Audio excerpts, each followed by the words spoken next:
Hey my ice friends, in this video I'm going to walk through the process of how to freeze produce in a solid block of clear ice. These blocks are made with a Kleinbill machine. I show the process of how to make a block of ice in another video. Well, I start off by gathering a collection of various fruits and vegetables. I then have a sheet of brown paper with the size of my ice block. This will help me figure out the layout of how I want to arrange the produce in the ice. Because I want to make two smaller blocks of ice, I sort out an equal number of fruits and vegetables, as well as be mindful of the various colors, sizes, and shapes. I'll then take the time to carefully arrange the produce into place where it looks good visually. I also have to visualize depth as well, picturing what produce will be in the forefront and which one will be closer to the back.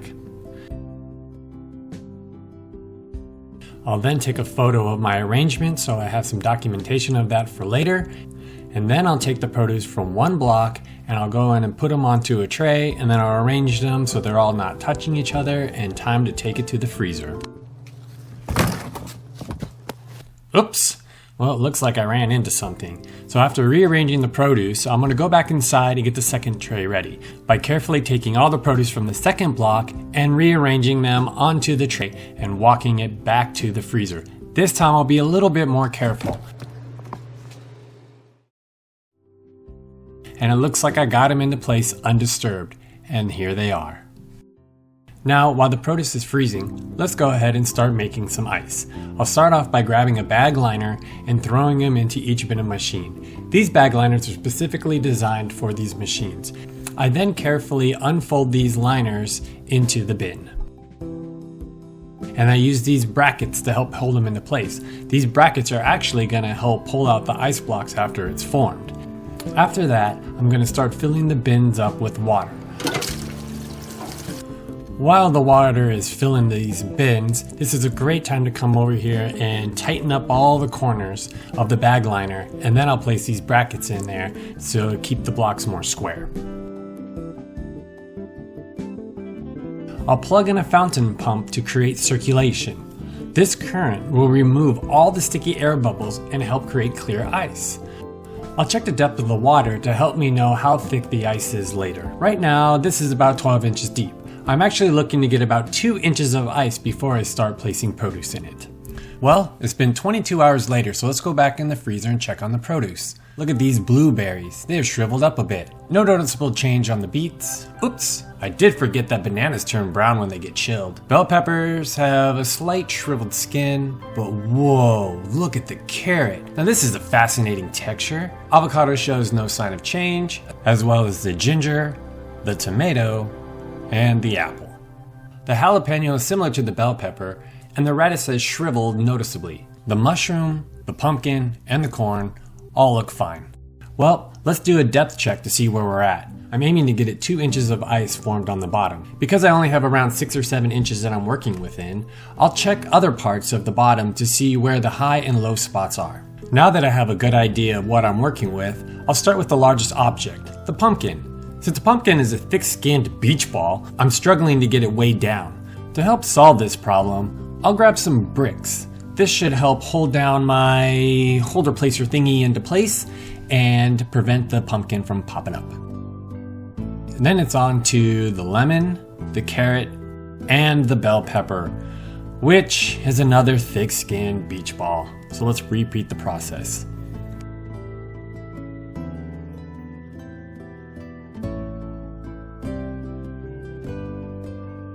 "90 minutes later, the food is tacked into place and I can now remove the holder placer thingies.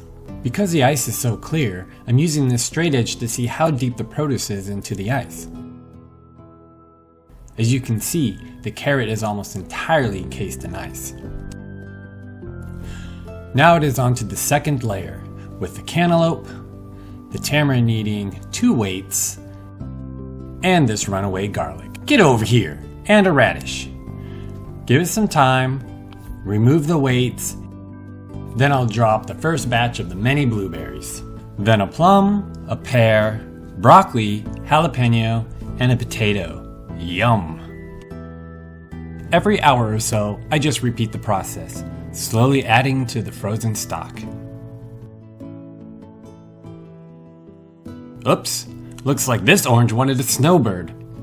But it isn't time to migrate yet, OJ, so I'll just put you back into place. Now let's check the process 14 hours after the first placement. Looks like the radish is fully encased in ice. Almost half the broccoli florets are frozen, and the tamarind is almost encased.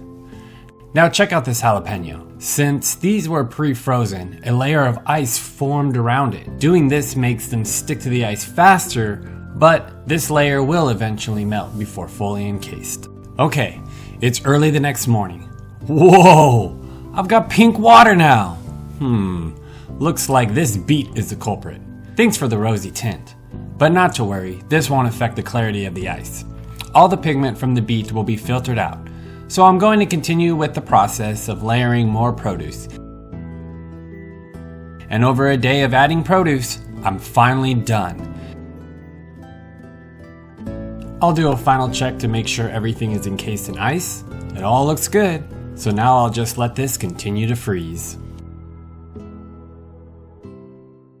Alright, let's check on this. Okay, looks like the ice has frozen to a point where it froze the pump in. So here I'll take this ice pick and I'll just start carefully chipping away the ice around it to free it. And here we go. And then after that, I'm just gonna let this continue to freeze because I'm lazy right now and I don't want to pull it. So I'll come back the next day after it's nice and frozen and let's get ready to pull this. So first I'll grab my block puller, which is a modified engine hoist, and I'll connect it to these brackets. I'll then hoist this 300-pound block out of the machine and see a side view of all the produce in the ice for the first time. But before I can admire this, I need to get this off the hoist. So I'll place my dolly under the ice and hoist the block onto it.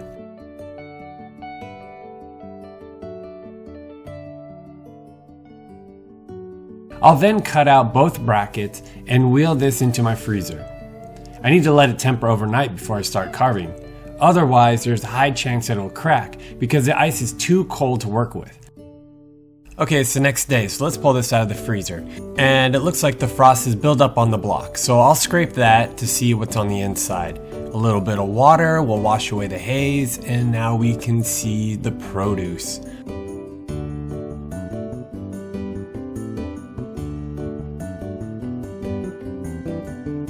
It's always fascinating to see how things react when frozen in ice.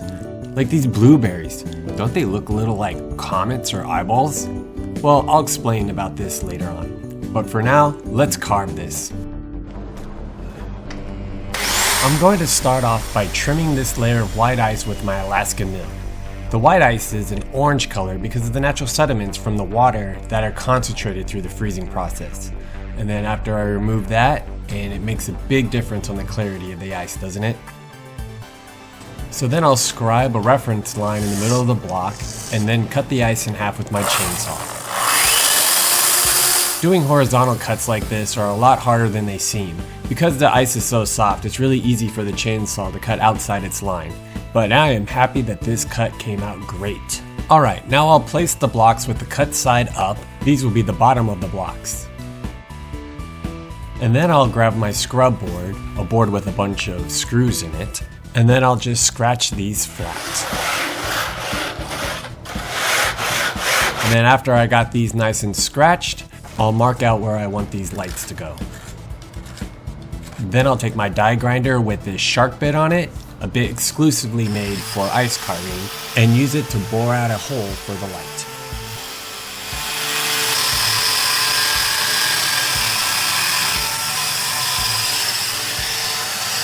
Then using the chainsaw, I will cut out 2 handles on each end of the base and do that to each block, and we are done with the base.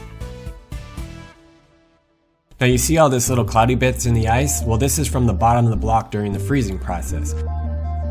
So I'll heat up my iron and whoa! Ooh, that's a little too hot. Well, I'm gonna try melting these bubbles away. Well, that is not doing anything.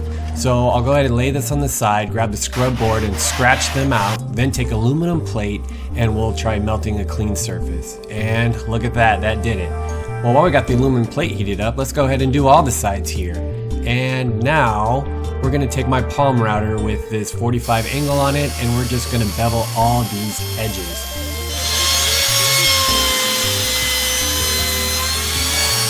Let's give it a quick little wash. We are done. Look how clean that looks. Doesn't that look sharp? And let's store these away, and let's go review some glamour shots. Now, with a little LED underlighting, this block is glowing. And since I just pulled it out of the freezer, the surface is still cold, and that is why you can see the small scratches in the fog. But it will melt away as it warms up. Now, if you look closely behind some of the produce, you'll see these wobbly little trails. I'm not exactly sure how this happens, but it happens mostly with fruits. This may be the sugars that leach out from the fruit, preventing the ice from fully encasing it. Well, this is the process of freezing produce in ice from start to finish. But since I'm working with ice, this is not the end. Now let's see what happens when it melts. Having these ice blocks on display for over 8 hours a day, you can see all those scratches and fog have completely melted away, and it is now glass clear. Now the surface has become super smooth as the sharp corners soften. Freezing things inside of ice always brings fascinating outcomes, like seeing bubbles and air form around the produce deep in the ice. Also, you can see how some of the produce seems to be leaking its own juices into the ice, like this beet. I mean, it's so gory. You may notice this bumpy texture forming on the surface of the ice. Well, this is from the sugars or particulates that carve itself as it's melting along the surface. Well, the block's gonna completely melt on public display, so now I'm gonna time-lapse it to continue watching it melt. Okay. Looks like this block fell over. Well, then let's go ahead and do a squish test. Starting with this cantaloupe, I'll slice it open with the closest tool that I have.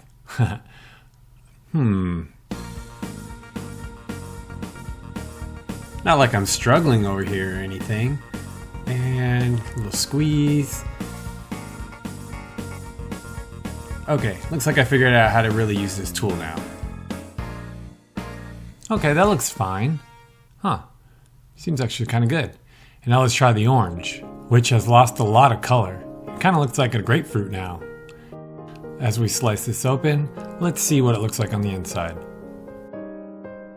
Well, looks like an orange. A very juicy orange.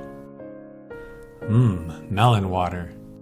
Okay, now let's go check on the produce that's still in the ice. Well, the bell pepper is squishy like a deflated beach ball.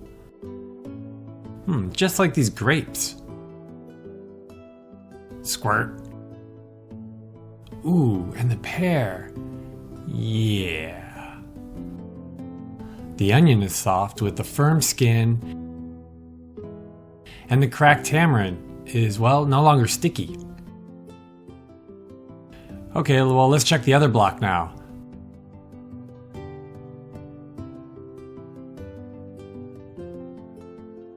Ooh, the radish now thinks it's a grape. And some marinara in this tomato.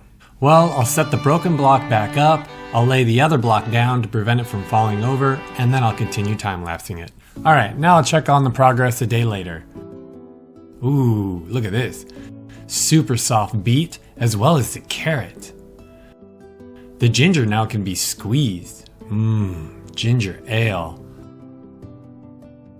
Plum, pumpkin, and floppy broccoli. Blah, blah, blah, blah. Mushroom juice. A kiwi hacky sack. This again. And a beautiful soft lemon. Okay, let's give it another day of melting, and now the ice is almost completely gone, so let's do another, well, squish test. Starting with the jalapeno, it looks like it excretes juices through its stem. The pumpkin is like a deflated basketball. The corn is like overcooked corn. The garlic is soft but firm, and an overripe apple, and a mashed potato. Okay, I'll give it one more day to fully melt, and then I'll come back to a swarm of fruit flies, and then I'll start inspecting all this produce one by one, starting with the ginger, still pretty soft. Now we'll cut it open, And on the inside, we pretty much have a sponge. Ooh, and look how it rips. So fibrous. Interesting. This floppy broccoli is pretty much like steamed broccoli, but I still have no appetite to eat this. Not even with cheese. Now, the pumpkin is interesting. The flesh is separated and become very stringy, but it looks easier to separate the seeds though. The potato looks like a sponge and acts like one too. The onion is completely mush, but the skin held up very well. This makes it harder to cut, by the way. Mmm, juicy. After massaging the bell pepper, I'll cut it open only to see that it's very similar to a roasted bell pepper. The kiwi is like a juicy hacky sack, but instead it's filled with some milky emerald nectar. While the persimmon is similar to a mush bag, it looks like a mush bag, and pretty much is a mush bag on the inside. Looks clean, soft, squishy. Ooh.